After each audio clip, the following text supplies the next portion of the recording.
Գյուրջան Կասկադ, հասանելի բնակարաններ 65 ամիս մարման ժամկետով։ Պարոն Ավինյան,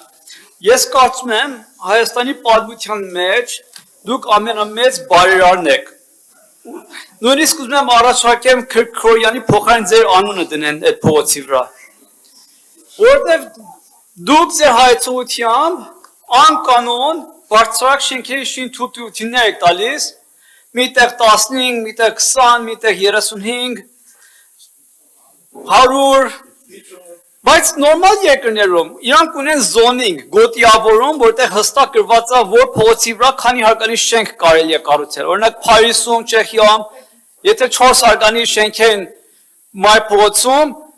պարոն Ավինյանը գաթե 20 հարկանի շինթույլտվություն տա, պարոն Ավինյանի Eiffel Tower-ը կգցեն ցած։ Հիմա Երևանում դուք ձեր հայցողությամբ բռնել որտեղ ինչ ուզում եք քանի հարկանի շենքի թույլտվություն եք տալիս։ Ու հիմա ասում եք ձեր 5 օքանոց ճարտարապետներն են որոշում կայացում։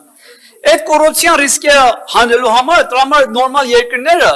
զոնինգ գոյություն ունի, գոտիավորում գոյություն ունի, որ դուք չեք դրել մեր գլխավոր հատակագծի մեջ։ Ու չեք դրել, ես կարծում եմ հատուկ չեք դրել, որտեղ սա շատ հեշտ փող աշխատելու ձև է, քաղաքապետարանի պատմության մեջ ամենից կոռուպցիան եղել է բարձրակ շինթույլտվությունները։ Նախկինները գողավազակ էին, չէ՞։ Հիմա դուք հրաշտակներ եք։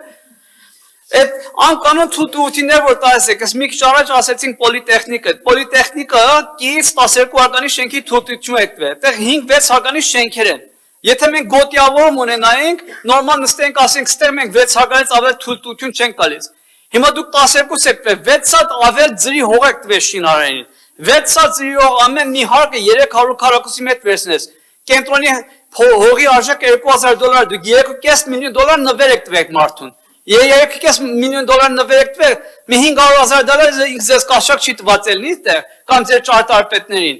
Սա իրական ռիսկեր են, որ դուք չեք ուզում վերացնեք։ Հիմա սարքեք քաղաքը, Երևանը սարքեք փոշիացման, աղտոտացման կենտրոն աշխարհում։ Կոյուղիները չեք անդզեք նախքան շինթույլտվությունների տակ։ Սպորտալիստները, մանկապարտեզներ չեք անում։ Ոչ մի նախապատրաստություն չեք անում ու բարձրակ շենքեր տալիս 99% կաշառակերությունը մեծ քանակի գոյատևում ստեղ Երևանում։ Դա լուրջ խնդիր է, որ ես կարծում եմ միայն ձեր իշխանությունը փոխելով կարող ենք այս հարցը լուծենք, որտեղ դուք այդ հարցը չեք ուզում լուծեք։ Հաջող։ Պարոն Զարուկյան, ես ստիպված էլի պետք է հիշեցնեմ, որ ձեր խմբակցության, չգիտեմ, մի պաշտոն այդ մարդը ինչ է ձեզ մոտ, բայց Հայկ Մարությանը Երևան քաղաքի քաղաքապետ էր, եթե չեմ սխալվում։ Ուզում եմ հիշեցնել, պարոն Զարուկյան, որ ձեր խմբակցության առաջնորդի կամ էլի պաշտոնը չեմ կարող հստակ ասել ինչի, օրոք Երևան քաղաքը մի քանի տարի շարունակ գլխավոր հատակագիծ չուներ։ Պարոն Զարուկյան, ուզում եմ հիշեցնել, որ ձեր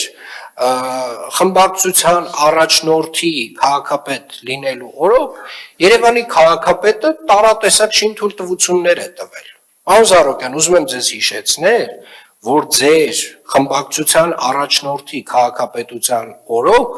Երևան քաղաքը այդ շինթույլտվություններից, այդ ճարտարապետական հատակագծերի, ճարտարապետական առաջադրանքներից Դες մոտավորապես 0 դրամ է հավաքագրել։ Մինչդեռ ես ձեզ ասում եմ, որ 2024 թվականին Երևան քաղաքը հավաքագրել է կառուցապատողներից 24 միլիարդ դրամ, Երևան քաղաքը 2024 թվականին ընդունել է գլխավոր հատակագիծ, որը որ հրապարակել է իր կայքում եւ բոլորին հասանելի է, դուք խոսում եք թափանցիկությունից, Պարոն Զարուկյան, Երևան քաղաքը հստակ դրել է տրամաբանություն, թե ինչպես կարող են որոշվել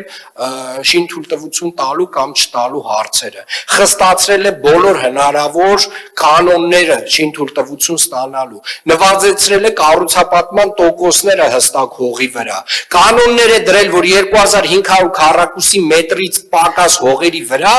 8 հարկից ավել շինթույլտվություն չի կարող տալ բնակելի շինարարության համար։ Տարատեսակ եւ բազմաթիվ որոշումներ է կայացրել կանաչապատ տարածքների վրա։ Ով խոսա, դուք լռեք։